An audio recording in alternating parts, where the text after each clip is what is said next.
Loads of people think they can get away with paying less tax, and loads of people do.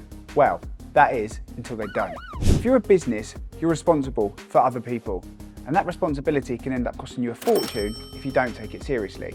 Even that small, unexpected tax bill can be enough to take your business down, right? So, is it worth it? Unless you're blessed and born into a rich government family who get to slip through the cracks, well, not at all. You need to be sure that you're covered to use your subbies for the long haul, because even if you're sure you're doing everything right, I've seen enough cases to show that you're probably not. Pimlico Plumbers is probably one of the most famous construction companies, not only for their personalised reg plates and flamboyant owner, but the landmark 2018 court case. If you don't know it, one of their subcontractors, Gary Smith, challenged his employment status with Pimlico and was found to be a worker, landing himself a £74,000 payday. One of the reasons the court came to the decision they did was because of the inconsistency between the contract between Mr. Smith and Pimlico and the handbook that Pimlico had put together for their subcontractors. Here's an extract from the judge's decision. Mutuality of obligation is one of the fundamental tests when determining an individual's employment status. It's the principle that exists when an employer has a legal duty to provide work for their employee, and in return, the employee has a legal duty to do that work. What it looks for is the level of commitment between the engager, i.e. you, and in this case Pimlico, and the subcontractor, Gary.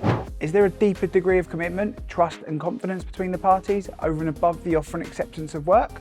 Mr. Smith and Pimlico Plumbers fell short here because of contradiction. The contract between Pimlico and Gary said one thing, that no mutuality of obligation was present, but the handbook provided to all subcontractors clearly said you should complete a minimum of 40 hours, which unfortunately for Pimlico is a clear indication of nil. So where Gary Smith, the supposed subcontractor, had consistently worked 40+ hour weeks, the handbook reflected the working relationship and was held up as the truth. Not all firms have handbooks and policies with their subcontractors, but even so, that doesn't mean that by putting in the contract that there is no moo, it means you're in the clear.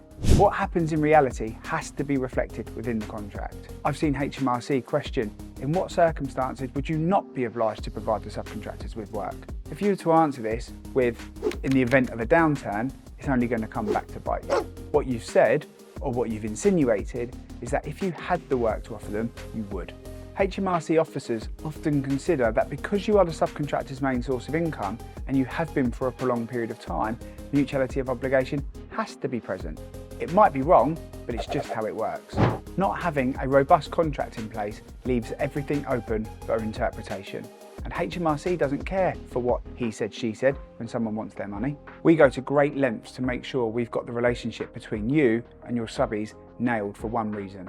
We don't want to claim on our insurance policy. If you're worried about how you're using subbies long term, let's have an open chat.